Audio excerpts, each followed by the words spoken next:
What if the blood they spilled followed them home?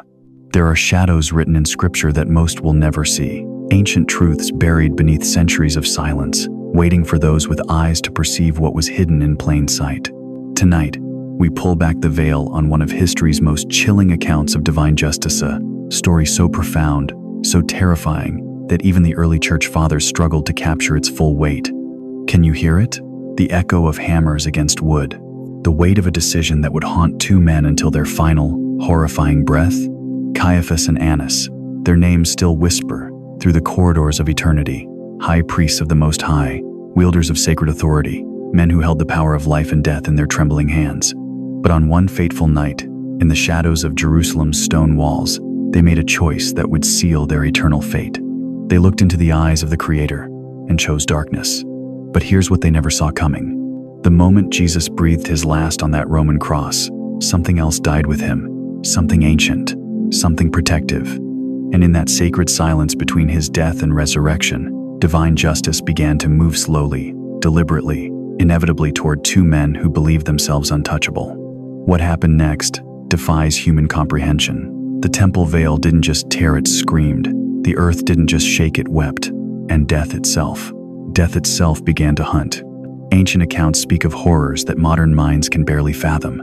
Oxhide bonds that slowly, methodically crushed the breath from powerful lungs.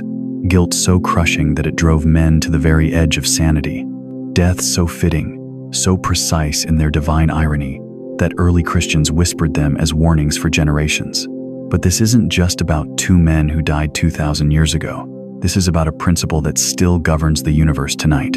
A divine law that no earthly power, no matter how absolute, can ever escape. The blood of the innocent, it cries out. And heaven always answers. Thank you to every single one of you who has supported this message through Super Thanks. Your generosity means more than you know. You're not just donating. You're helping spread light to others who feel alone in their calling. Whether you give or not, I'm deeply grateful for your presence here. Your support, your time, your attention, it all matters. And if this message resonates with your soul, go ahead and let it take root.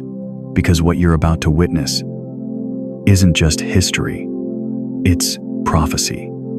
It's divine mathematics playing out across the canvas of human consequence. And somewhere in their story, you might just discover the terrifying beauty of God's perfect justice. The question isn't whether divine justice exists. The question is, are you ready to see how precisely it works? Stay with us. Some truths can only be whispered in the sacred darkness. In the shadow of Solomon's temple, where kings once knelt before the Almighty, two men had built thrones of their own, not carved from cedar or overlaid with gold, but constructed from something far more precious and infinitely more dangerous. They were built from the silence of God's people. Listen closely. Do you hear it? The echo of coins falling, the whisper of power exchanged in sacred halls, the sound of heaven's door being barred from the inside. Annas and Caiaphas. Their names still taste of sulfur on the tongue of history. To speak them is to invoke something ancient and terrible. Men who wore the garments of God while serving the appetite of empires. They were not merely high priests. They were architects of apostasy, puppet kings of a holy masquerade that had transformed Jerusalem's beating heart into a marketplace of souls. The house that God forgot. Picture, if you will, the temple in the days of their reign. Once, this sacred ground had trembled under the weight of God's presence. The Shekinah glory had filled its courts until priests could not stand to minister. Here, Isaiah had seen the Lord high and lifted up, his train filling the temple. Here, the very stones had sung with the holiness of the Almighty. But by the time Annas had woven his web of influence, the temple had become something else entirely. Oh, it still gleamed with gold, still echoed with the sound of sacrifice. But listen deeper. Beneath the chanting, beneath the ceremonial bells, you could hear something else.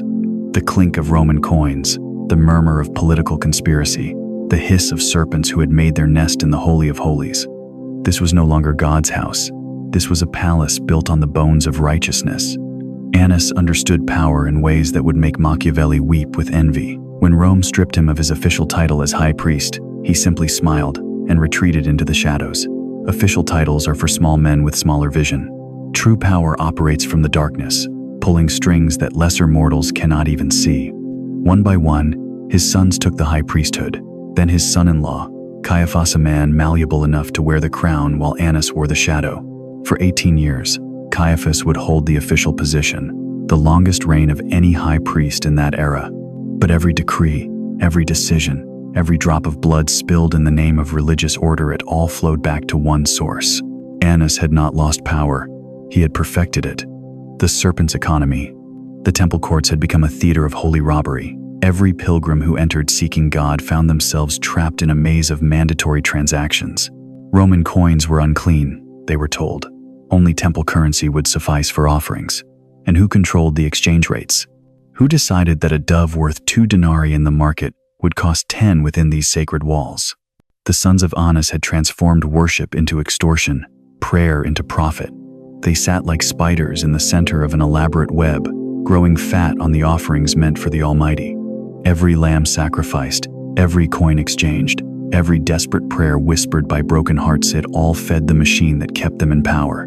But perhaps most chilling of all was how they had learned to weaponize righteousness itself. When the people grumbled about the costs, about the corruption, about the way their sacred traditions had been perverted into commerce, the priests would invoke the law. This is God's will, they would intone with practiced solemnity. To question the temple system is to question the Almighty himself. They had made themselves the gatekeepers of grace, the toll-keepers of redemption.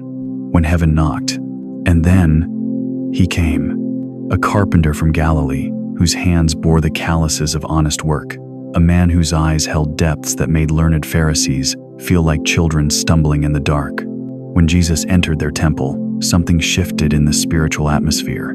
The very stones seemed to lean in, waiting for what would come next. What came next was fury, not the petty anger of a man having a bad day, but the white-hot wrath of divinity confronting blasphemy. Tables overturned, coins scattered like stars falling from heaven, animals freed from their cages, running wild through courts that had forgotten what freedom looked like. My house shall be called a house of prayer. His voice echoed through chambers that had grown accustomed to the whisper of conspiracy, but you have made it a den of thieves. In that moment, every corrupt transaction was exposed, every false prayer was revealed, every throne built on the bones of righteousness began to tremble. Annas and Caiaphas watched from their shadowed alcoves as their entire world tilted on its axis. This was not just a disruption of commerce. This was a declaration of war against everything they had built. This Galilean carpenter had done in one afternoon what Rome, in all its power, had never dared attempt, had challenged the system itself. But worse than the overturned tables, worse than the scattered coins, worse than the chaos in their courts, was what they saw in his eyes. Recognition. This was not some mad prophet railing against corruption. This was someone who knew exactly what they were, exactly what they had done, and exactly what it was going to cost them. They looked into the face of their judge and chose to become his executioner. The thrones that trembled. These were not just priests operating a corrupt religious system. These were men who had committed the ultimate blasphemy. They had locked God out of his own house and then dared to speak in his name. They had become living contradictions, serpents wearing the skin of shepherds, wolves guarding the flock they intended to devour. When they made their choice to destroy Jesus, they believed they were protecting their power, their position, their carefully constructed kingdom of religious control. What they failed to understand was that they were not just condemning a man, they were pronouncing judgment on themselves. For in the cosmic courtroom of divine justice, those who sit in judgment of innocence have already been weighed, measured, and found wanting. The thrones they had built for themselves in the temple courts were about to become gallows. The power they had wielded with such casual cruelty was about to be turned against them with surgical precision, and the God they had locked out of his own house was about to knock down the door. But their true horror was yet to come, because what happened next would prove that no throne built on corruption can stand when heaven itself decides to judge. Comment 777. If you've ever seen a system pretend to represent God, but silence his voice, in the depths of Jerusalem's darkness, something unholy was stirring. It was the kind of night when shadows seemed to breathe, when the very stones of the city held their breath.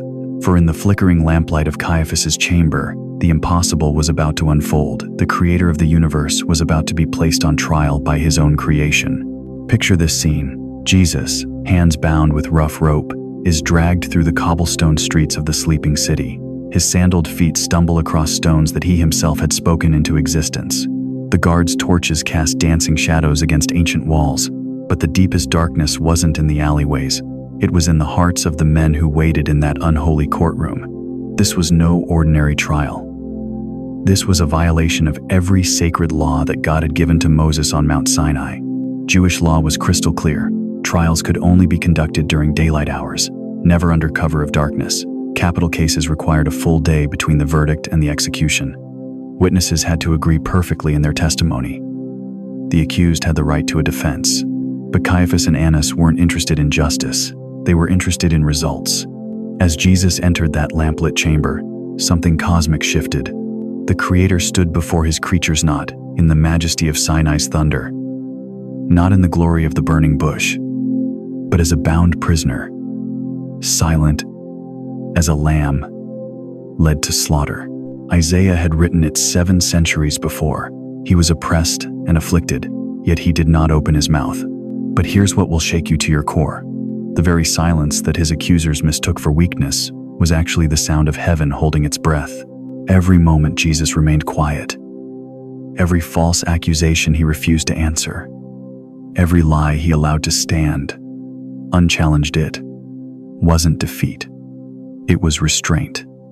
Divine, terrifying restraint. "Bring in the witnesses," Caiaphas commanded, his voice echoing off the stone walls. One by one, they came forward, men who had been paid, coached, threatened into testimony. But something extraordinary happened, something that should have been impossible in a rigged trial. They couldn't get their story straight. The first witness claimed Jesus said he would destroy the temple and rebuild it in 3 days. The second contradicted him, insisting Jesus spoke of a temple not made with hands. Under Jewish law, at least 2 witnesses had to agree perfectly for a death sentence. But these men, despite being coached, couldn't maintain their lies in the presence of truth himself. With each conflicting testimony, Caiaphas's frustration mounted. You can almost see him pacing, his carefully laid plans unraveling before his eyes. The morning was approaching. Soon the streets would fill with Passover pilgrims. Time was slipping away like sand through desperate fingers. And through it all, Jesus said nothing. His silence wasn't just prophetess, it was prosecutorial. Every moment he remained quiet, his accusers revealed more of their own guilt. They were condemning themselves with every illegal procedure, every false witness, every violation of God's law. Finally, Caiaphas broke. In desperation, he violated another sacred principle. He directly questioned the accused. Standing before the Son of God, his voice shaking with rage and fear, he demanded, "I charge you under oath by the living God. Tell us if you are the Messiah, the Son of God." The chamber fell silent. Even the lamp flames seemed to hold still. Jesus looked directly into the eyes of his accuser. His voice was calm, measured, but it carried the weight of eternity. "I am. And you will see the Son of Man sitting at the right hand of the Mighty One, and coming on the clouds of heaven." The words hit like lightning in that dark room. Jesus had just quoted Daniel's prophecy about the divine Messiah. He had just claimed before the highest religious court in Israel to be God himself. Not just a prophet, not just a teacher. God in human flesh. Caiaphas tore his robes in theatrical horror. "Blasphemy! What do we need more witnesses for? You have heard the blasphemy." But in his blind rage, Caiaphas missed the cosmic irony. While he tore his earthly garments in fake outrage, miles away in the temple, God was about to tear the sacred veil in holy judgment. But here's the question that will haunt your soul tonight. What if this wasn't really the trial of Jesus, but the trial of the judges? Think about it. Every illegal procedure exposed their corruption. Every false witness revealed their desperation.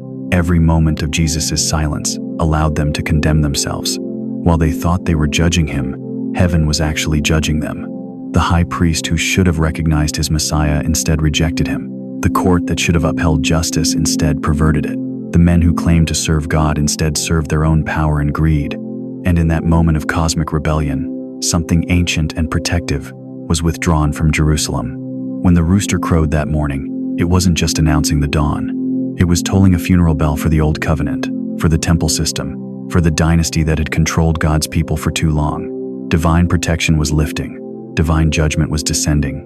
The men who thought they had won had actually sealed their own fate, while they celebrated in the shadows, convinced they had silenced the voice of God forever. Heaven was already writing their obituary. Because what Caiaphas and Annas never understood was this: you cannot put God on trial without putting yourself under judgment. The very laws they violated to condemn Jesus would become the evidence used to condemn them. The darkness they chose that night would follow them for the rest of their days. And the silence they mistook for defeat was actually the sound of divine justice loading. But the horror was just beginning, because when the sun rose on Friday morning, the earth itself would begin to testify.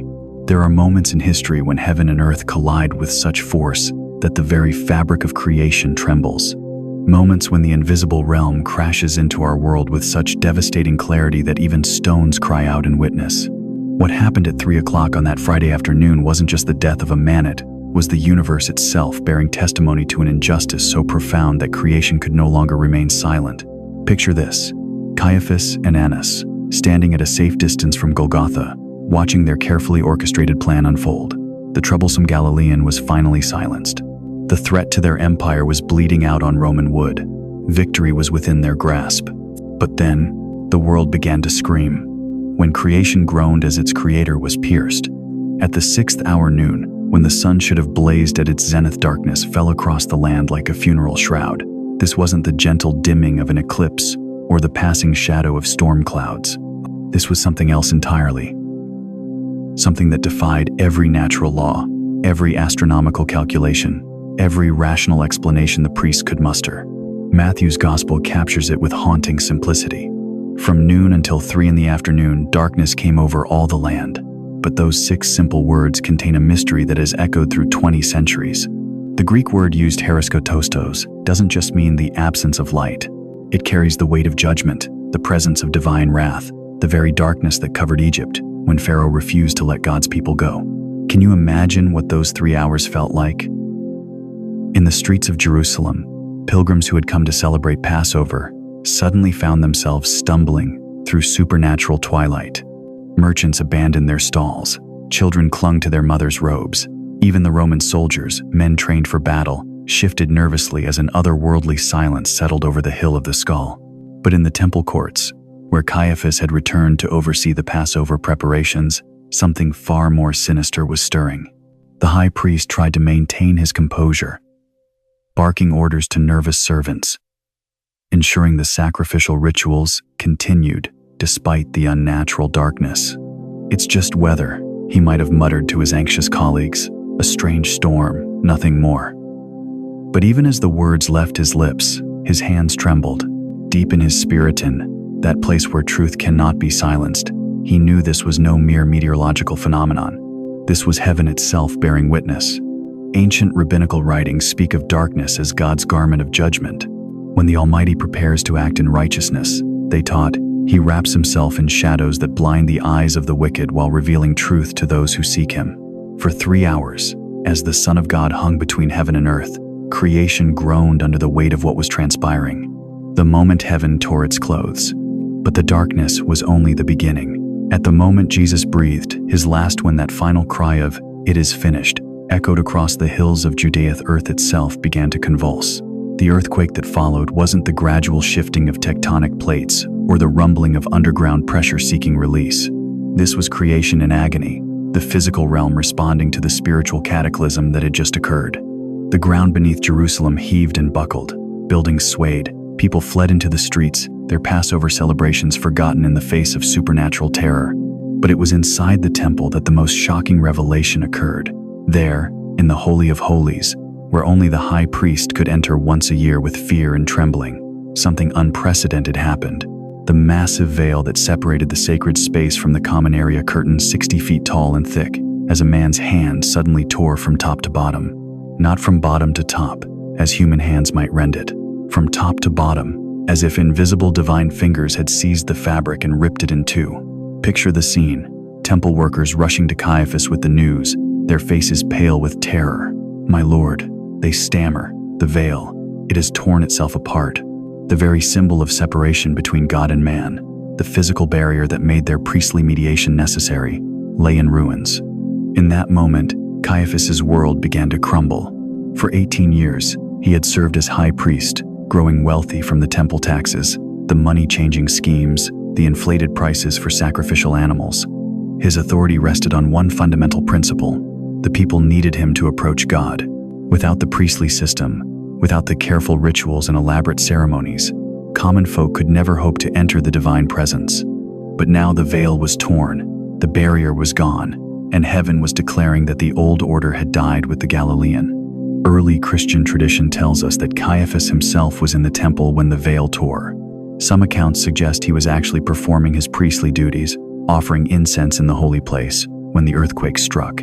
If so, he would have felt the ground shake beneath his feet, seen the great curtains split before his eyes, and understood perhaps for the first time that he was witnessing something far beyond human power. When graves became doorways, but creation's testimony wasn't finished. Matthew's gospel records something so extraordinary that many modern readers struggle to believe it. The tombs broke open, and the bodies of many holy people who had died were raised to life. They came out of the tombs after Jesus' resurrection and went into the holy city and appeared to many people. The dead were walking in Jerusalem. Think about what this means. As reports began filtering back to Caiaphas and Annas throughout that terrible weekend, they weren't just hearing about a torn veil or an earthquake. They were receiving eyewitness accounts of something that defied everything they thought they knew about life and death. Ancient Jewish tradition held that when the Messiah came, the righteous dead would rise to greet him. The Pharisees, including many in Caiaphas' circle, believed in resurrection, but they believed it would happen at the end of days, not in the middle of history. Yet here were respected citizens of Jerusalem claiming they had seen Samuel the prophet walking through the marketplace, or spoken with Moses himself in the temple courts. For Caiaphas, each report was another nail in the coffin of his carefully constructed worldview. These weren't random resurrections. According to the text, it was holy people, the righteous dead, those who had lived and died in faithful expectation of God's promises. They rose as witnesses, as living testimonies to the power that had just been unleashed through the cross. They were heaven's way of saying, "This man you killed was who he claimed to be." Some theological traditions suggest these resurrected saints served as divine messengers, appearing to specific individuals with messages of warning or encouragement. If so, we can only imagine what words they might have spoken to the high priests who had orchestrated their Messiah's death. While Caiaphas whispered lies in the dark. As reports of these supernatural events reached the Sanhedrin, Caiaphas faced a crisis of unprecedented proportions. Everything was unraveling. The darkness, the earthquake, the torn veil, the walking dead-iach phenomenon pointed to the same terrifying conclusion. They had crucified the Son of God. But rather than repent, rather than fall on his face before the God he claimed to serve, Caiaphas chose deception. When the Roman guards came with news of the empty tomb, trembling as they spoke of angels and blinding light, Caiaphas made a decision that would seal his eternal fate. He pulled out a bag of silver coins, perhaps the same silver that had paid for Judas's betrayal and bought their silence. "Tell everyone his disciples came during the night and stole the body while you were asleep," he commanded. It was a desperate lie, and everyone in that room knew it. Roman guards who fell asleep on duty faced execution. No soldier would risk his life for a few coins unless something far more terrifying had occurred. But Caiaphas was past caring about logic or truth. He was fighting for his very survival. While heaven shouted truth through earthquakes and torn veils, Caiaphas whispered lies in the shadows. While creation itself testified to the Messiah's identity, the high priest chose to silence that testimony with silver and deception. In that choice, we see the ultimate tragedy of religious pride, the willingness to deny obvious truth in order to protect position and power, the divine mathematics of justice. What Caiaphas and Annas failed to understand was that they had just witnessed the opening act of divine justice. The supernatural events following the crucifixion weren't random displays of power. They were God's way of documenting the crime that had been committed and establishing the evidence that would one day be used in judgment. Every earthquake tremor was a signature on heaven's warrant. Every moment of darkness was a mark in the divine ledger. The torn veil was God's declaration that the old covenant and those who administered it had been replaced. Ancient Jewish writings speak of God's justice as inevitable as gravity, as precise as mathematics. What goes up must come down. What is sown must be reaped. What is done in darkness will be revealed in light. The men who had condemned innocence would face the consequences of their choice in some distant eternity, but in this life, in ways they could never have imagined. The earth had testified.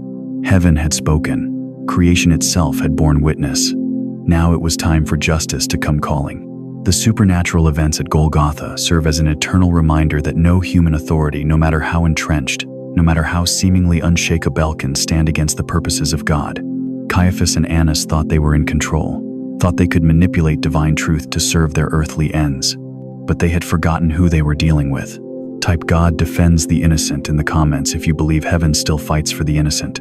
Because what happened to these two men next would prove that the same God who split temple veils and shook the earth still moves today to protect those who cannot protect themselves. And his justice never sleeps. In the shadow of the most holy place, where the very breath of God once dwelt among his people, something unholy had taken root, something that would make the Almighty's anger burn like a consuming fire. The temple wasn't just a house of prayer, it had become a house of profit, and every coin that fell into their coffers was a drop of lamb's blood, and God had been watching. Picture this sacred scene, if you can bear it. A humble family from Galilee approaches the temple courts, their hearts heavy with devotion, their purse light with the wages of honest labor. They've saved for months, perhaps a year, to bring their offering to the Lord.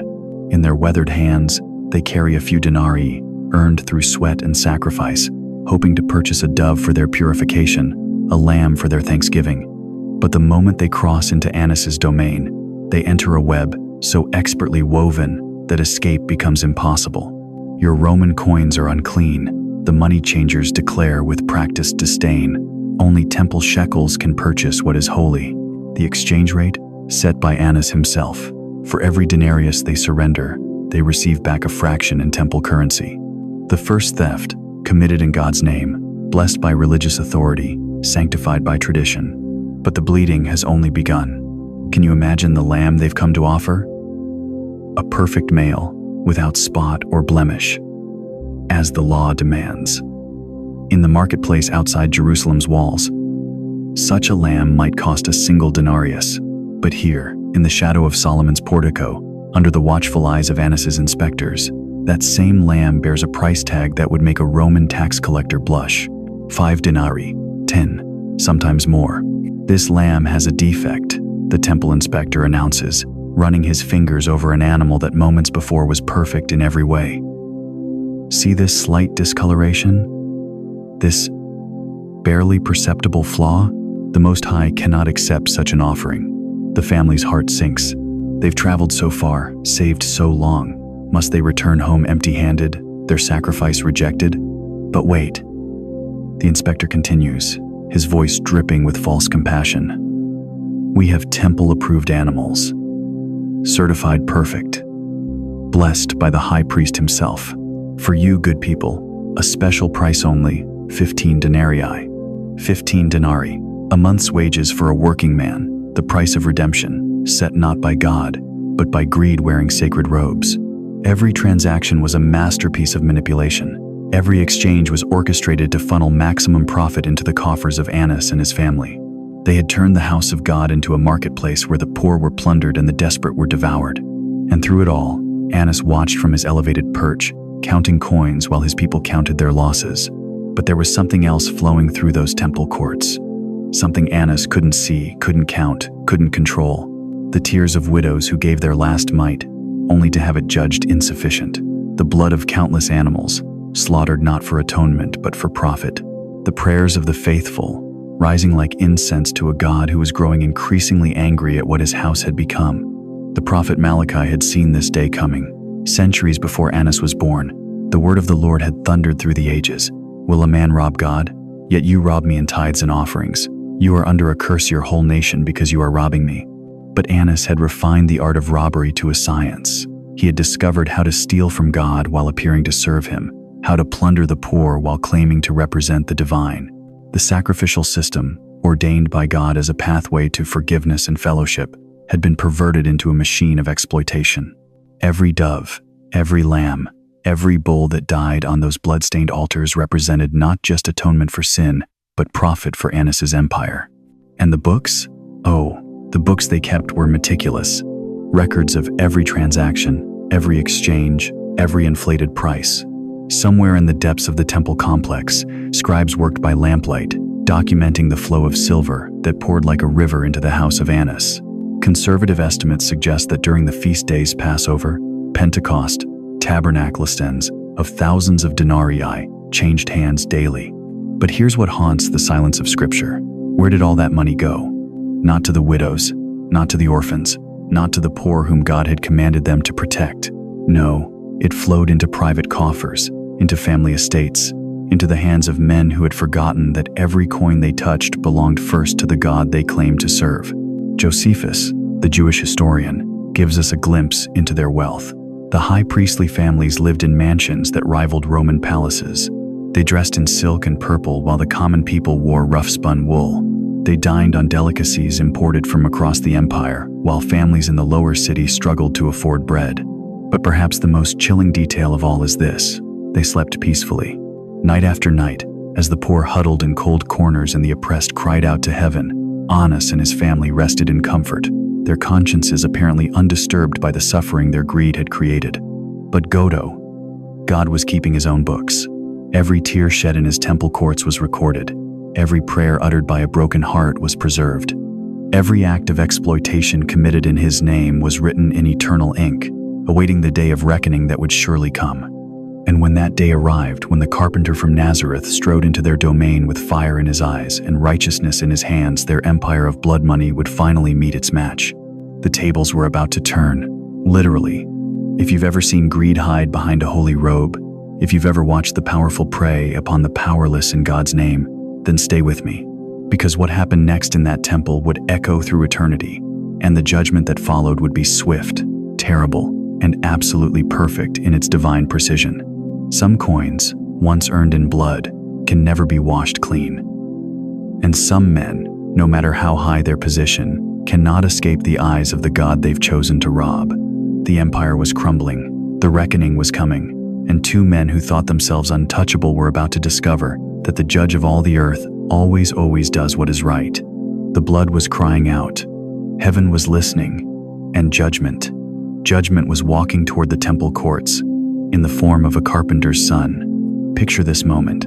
Dawn breaks over Jerusalem on the third day, painting the stone walls in hues of gold and crimson. The city stirs to life, unaware that the very fabric of eternity has just been torn open. In the garden tomb, where silence should reign supreme, something impossible has shattered the night. The Roman guard-shardened soldiers who had faced barbarian hordes without flinching now stumble through the streets like broken men. Their hands shake, their voices crack. Their eyes carry the haunted look of those who have glimpsed the impossible and live to tell about it. What terror could reduce Caesar's finest to trembling children? They burst into Caiaphas's chamber without ceremony, their disciplined ranks forgotten, their Roman composure shattered like pottery against stone. The high priest, perhaps still wearing his sleep robes, rises to meet them. But the words that spill from their lips freeze the very air in the room. The tomb, it's empty. But that wasn't the worst of it. No, what follows would haunt these soldiers for the rest of their days. They speak of light, not the gentle glow of dawn, but something that burned through their very souls. They describe beings of such power that trained warriors fell as dead men. They tell of a stone, a massive boulder that would take a dozen men to move rolled away as if it were a pebble. And in the center of it all, the impossible truth that would shatter every calculation, every plan, every desperate scheme Caiaphas had ever devised. Jesus was gone. Can you imagine the silence that must have followed their report? The way time itself seemed to pause as the magnitude of what had happened settled over the room like a suffocating shroud. Caiaphas, the man who had orchestrated the greatest miscarriage of justice in human history, now faced the one outcome he had never prepared for: resurrection. But watch what happens next. Watch how quickly fear transforms into cunning, how panic becomes calculation. Caiaphas doesn't fall to his knees in repentance.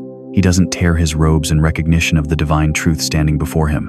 Instead, he reaches for what has always been his greatest tool: money. The silver coins catch the morning light as they tumble from the bag into the guard's trembling hands. Each piece gleams with possibility, not the possibility of truth, but the possibility of silencing it. Take this, Caiaphas commands, his voice steady despite the earthquake that has just shattered his world. Tell everyone that his disciples came during the night and stole the body while you were sleeping. 30 pieces of silver to betray the Christ. How much to betray the resurrection? The irony cuts deeper than any sword. Here stands the high priest of Israel, the guardian of truth, the keeper of sacred law, and he chooses to purchase a lie. Not just any lie, but a lie so preposterous that it condemns the very guards he's bribing. For if they were truly asleep on duty, Roman law demanded their execution. Yet they take the silver. They agree to the deception. They choose survival over truth, comfort over consequence. And in that moment, something profound dies in the heart of Jerusalem's religious establishment. Not just integrity, but the very possibility of redemption. But here's what Caiaphas failed to understand. You cannot bribe resurrection power. You cannot silence the voice that spoke worlds into existence. You cannot bury the truth that has just burst forth from a borrowed tomb with more force than any earthquake, more brilliance than any star. The lie spreads quickly through Jerusalem's streets, carried on whispered conversations and knowing glances. The disciples stole the body. It's a reasonable explanation for reasonable people who need reasonable answers to unreasonable events. It satisfies those who cannot bear the weight of miracle, who prefer the comfortable darkness of denial to the blazing light of divine truth. But even as the lie takes root, something else is growing, something unstoppable. The stone was rolled away, and so was their legacy. Within hours, the very disciples who had supposedly orchestrated this elaborate theft begin appearing in the temple courts, not hiding in shame, but proclaiming with voices that shake the foundations of heaven itself. Peter, who had denied his Lord 3 times in cowardly fear, now stands before the same council that condemned Jesus and declares with unshakable conviction, "You killed the author of life, but God raised him from the dead." These aren't the actions of conspirators protecting a stolen body. These are the words of men who have seen the impossible made manifest, who have touched the wounds that death could not heal, who have looked into eyes that blazed with resurrection fire. The movement that Caiaphas thought he had crushed with nails and wood now explodes across Jerusalem like lightning splitting the sky. Every arrest only multiplies the believers. Every beating only strengthens their resolve. Every threat only amplifies their proclamation. Death could not hold him, neither could they. And in the growing chaos of this unstoppable revival, we begin to see the first cracks in the empire that Annas had so carefully constructed. The very foundation of their power, the exclusive access to God through sacrifice and ceremonies in ruins. For if Jesus truly rose from the dead, if he truly conquered the grave, then what need is there for their elaborate system of mediation? The veil has been torn, the way has been opened, and no amount of silver, no carefully crafted lie, no political maneuvering can put that sacred curtain back together again. If you believe nothing can silence resurrection power, type God's plan is unstoppable. But Caiaphas and Annas aren't finished yet. For when earthly power feels itself slipping away, when the carefully constructed walls of authority begin to crumble, desperate men often choose desperate measures. And what awaits these 2 architects of deicide will prove that divine justice, though sometimes delayed, is never defeated. The tomb could not hold the Son of God. Soon, they would discover that neither could the grave hold back the consequences of their choices. For in the economy of heaven, every action demands an accounting, and their bill was about to come due in ways that would horrify even their enemies and stand as a warning for all who would dare to lift their hand against the Lord's anointed. The resurrection was just the beginning, the reckoning that was yet to come. What does it feel like when God himself removes his covering from a family line?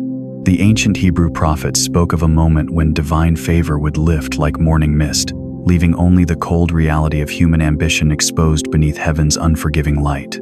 For the house of Annas, that moment arrived not with thunder or earthquake, but with the quiet footsteps of Roman sandals on Jerusalem stone. 18 years. For 18 long years, Caiaphas had sat upon the judgment seat, his golden robes catching the temple light, his voice echoing through marble corridors. With the authority of ages, the son-in-law of Annas had ruled longer than any high priest before him, believing his throne was carved from eternal stone. But thrones built on human ambition have a way of crumbling when the foundation shifts. And the foundation was shifting. Once seated in judgment, now judged by history. The unraveling begins. Picture this scene: the streets of Jerusalem, once filled with pilgrims bowing before the priestly procession, now whisper with a different kind of reverence.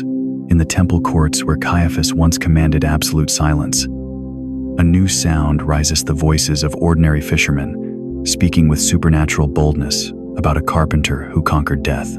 Peter, the same man who had trembled in a servant girl's courtyard, now stands where Caiaphas once sat in judgment. His words cut through the morning air like a prophet's blade.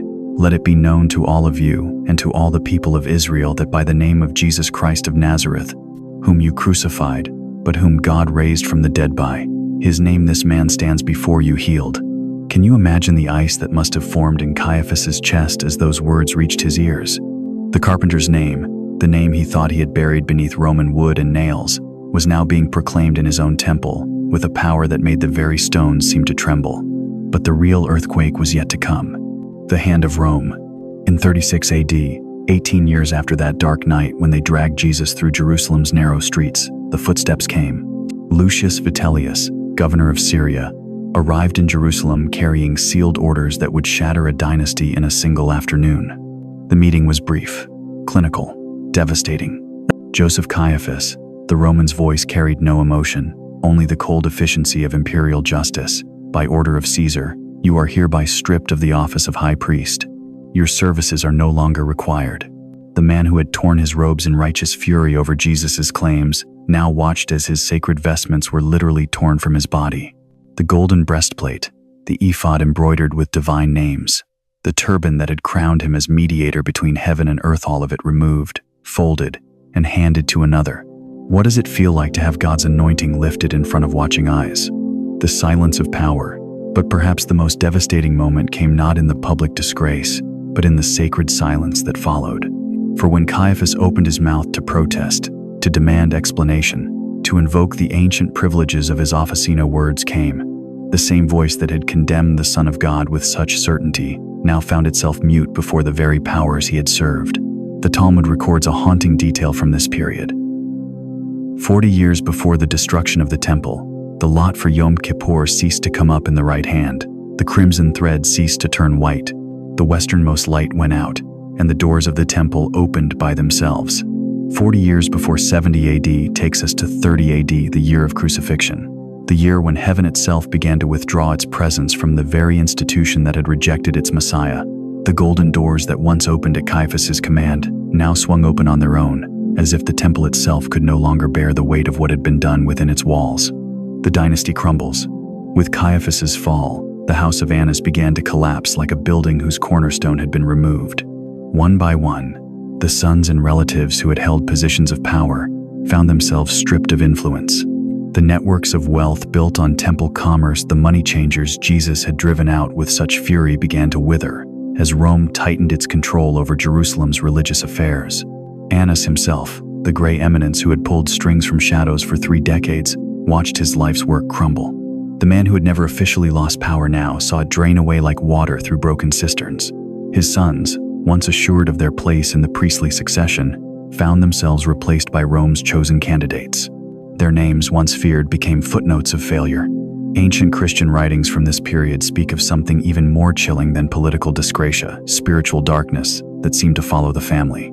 Early church fathers wrote of dreams that haunted the former high priests, of sleepless nights where the sound of hammering echoed through their chambers, of shadows that seemed to move independently of any earthly source. Chrysostom wrote, "Those who thought to silence the voice of heaven found that heaven's silence toward them was more terrible than any earthly punishment, the weight of divine justice." But here's what makes this fall so profound, so spiritually devastating. It wasn't just about losing political position. These men had built their entire identity around being God's chosen mediators. They wore robes embroidered with sacred names. They entered the Holy of Holies once a year and emerged as the only men on earth who had stood in the presence of the Almighty. When that calling was stripped away, what remained? The answer came in the form of Roman chains. Summoned to Rome to answer for their failures in maintaining peace, both Caiaphas and Annas found themselves bound like common criminals, forced to travel the same roads where they had once moved with imperial escort. The men who had bound Jesus with cords now felt the bite of iron around their own wrists. Justice has a way of completing its circle. As their ship departed from Caesarea's harbor, carrying them toward an uncertain fate in the imperial capital, did they remember another departure? Another journey that had begun with their command? When Roman soldiers had led a bleeding figure through Jerusalem's gates toward a hill called Calvary, the waves that carried them toward Rome seemed to whisper with the voice of one they thought they had silenced forever. And in the darkness of the ship's hold, surrounded by the creaking of wood and the clanking of chains, perhaps they finally understood. No one escapes the judgment of the one who judges justly. The dynasty was finished. The power that had seemed eternal proved as temporary as morning mist. And somewhere in the approaching darkness, divine justice prepared to speak its final word over the house that had dared to sit in judgment over the judge of all the earth. Type God's justice prevails if you've seen pride fall before the Lord. There is a silence that follows judgment. Not the silence of peace, but the silence of inevitability, when heaven has spoken and earth must listen. What happened next to Annas and Caiaphas was not merely political consequence. It was not simply the fall of corrupt men from corrupt thrones. What followed them from that moonlit courtyard where they condemned the Son of God was something ancient, something patient, something that had been waiting since the foundation of the world for this precise moment. Divine justice. And divine justice moves like water through stone. Slowly, deliberately, inescapably. The oxhide prophecy. Picture this scene, if your spirit can bear it. The year is 37 AD. The great Annas, the shadow king of Jerusalem, the puppet master who had pulled every string in the holy city for 3 decades, finds himself bound in Roman chains, being dragged across the scorching desert toward the seat of empire. But these were not ordinary bonds. Ancient chronicles whisper of a punishment so fitting, so precise in its cruel poetry, that it reads like divine authorship. The Romans, in their methodical cruelty, wrapped Annas in wet oxhide, fresh leather, soaked in water, supple and loose around his aging frame. Do you understand what happens to wet leather under the desert sun? Hour by hour, mile by mile, as the caravan trudged toward Rome, the leather began its slow, inexorable work. The desert heat pulled the moisture from the hide, and with each degree of temperature, each moment of evaporation, the bonds grew tighter, and tighter, and tighter. The man who had once squeezed the life from God's people through taxation and corruption now felt life being squeezed from him breath by precious breath. The hands that had counted temple coins while widows starved now clawed helplessly at bonds that would not yield. But here's the profound mystery hidden in this horror. The cords that bound Annas weren't really Roman. They were spiritual. Every injustice he had permitted, every widow he had ignored, every sacred law he had twisted for profit of it was now wrapped around him like invisible chains, tightening with each labored breath. The oxhide was merely the physical manifestation of a spiritual reality that had been binding him for years. Can you hear it? The voice of Abel's blood crying from the ground, the voice of every innocent betrayed, the voice of the one whose blood he had shed. As his ribs compressed and his lungs fought for air, did Annas remember that night in his chamber when Jesus stood before him? Did he recall the calm in those eyes, the terrible peace of someone who knew exactly what was coming? Did he finally understand that the man he thought he was judging had actually been his judge all along? The Chronicles tell us that Annas died somewhere on that desert road, his final breath squeezed from him like the last drop of wine from a winepress. But they also tell us something else, something that should make every soul tremble. His death was not the end of his suffering. It was only the beginning of his reckoning, the madness of guilt. But if Annas died in physical agony, Caiaphas would discover something far worse. The slow suffocation of an unforgiving conscience. Picture the high priest in the months following the crucifixion. The man who had torn his robes in righteous indignation now wore garments that felt like burial shrouds. Every shadow in his chamber seemed to hide an accusing face. Every whisper in the temple corridor sounded like ghostly testimony against him. Sleep became his enemy. Night after night, Caiaphas would lie on his bed, the same bed where he had once planned Jesus' destruction, and see those eyes. Calm, all-knowing, forgiving. And somehow, that forgiveness was the most terrible thing of all. Because forgiveness requires acknowledgement of wrong, and acknowledgement requires humility. And humility was the one currency Caiaphas had never learned to tender. The weight of what he had done began to settle on him like stones placed one by one on a condemned man's chest. He had not just killed a teacher, he had not just eliminated a political rival, he had orchestrated the murder of innocence itself. He had looked into the face of divine love and chosen hatred. He had heard the voice of truth and chosen lies. And that choice was eating him alive. Ancient traditions speak of Caiaphas wandering the halls of his home like a specter, muttering prayers that felt like blasphemy on his lips. How do you pray to a God whose son you have murdered? How do you offer sacrifices when you have sacrificed the ultimate sacrifice to your own ambition? The irony was exquisite in its cruelty. The high priest who had spent his life mediating between God and man now found himself cut off from both, too proud to repent, too guilty to rest, too knowing to hope. Guilt, you see, is the slowest executioner.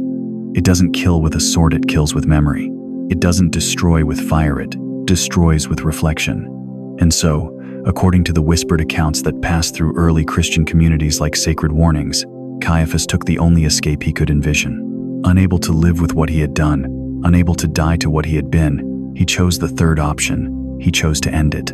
The man who had pronounced Jesus worthy of death now pronounced the same sentence upon himself. But there would be no resurrection for Caiaphas. No stone rolled away. No grave clothes left empty. Only the final, terrible silence of a soul that had chosen darkness so completely that even the light of forgiveness could not penetrate it. The silence that sentenced, "Here is the devastating truth that must pierce every heart that hears this account." They silenced Jesus with a cross. But it was his silence that sentenced them. Think of it. In all the hours of accusation, in all the manufactured testimonies, in all the political maneuvering and religious theatrics, Jesus said almost nothing. He who could have called legions of angels remained quiet. He who could have spoken judgment chose mercy. He who could have defended himself chose to be our defense instead. But silence is not emptiness. Silence is presence. And his presence in that courtroom, calm, forgiving, knowing, was more condemning than any words could have been, because his silence said what his words never needed to. I know who you are. I know what you're doing. And I'm choosing to love you anyway. That silence followed Annas to his desert death. That silence haunted Caiaphas to his self-inflicted grave. That silence echoes still through every heart that hears this story, asking the same question it asked in that midnight courtroom 2,000 years ago. What will you do with the one who loves you enough to die for you? If you've ever felt the weight of guilt crushing down on you like oxhide in the desert sun, if you've ever known the suffocating madness of choices you cannot undo, but then found something beyond justice, something called grace, type "God's justice brings peace" in the comments below.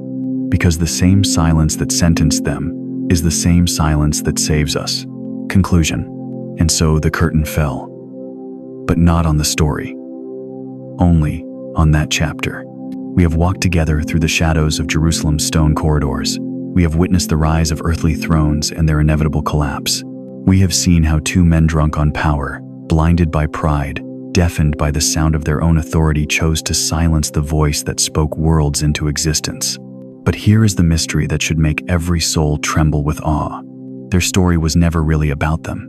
Annas, suffocating in desert bonds that tightened with each breath. Caiaphas, drowning in guilt that no amount of temple incense could mask. Pilate, washing hands that would never be clean. These were not random tragedies. These were not political accidents.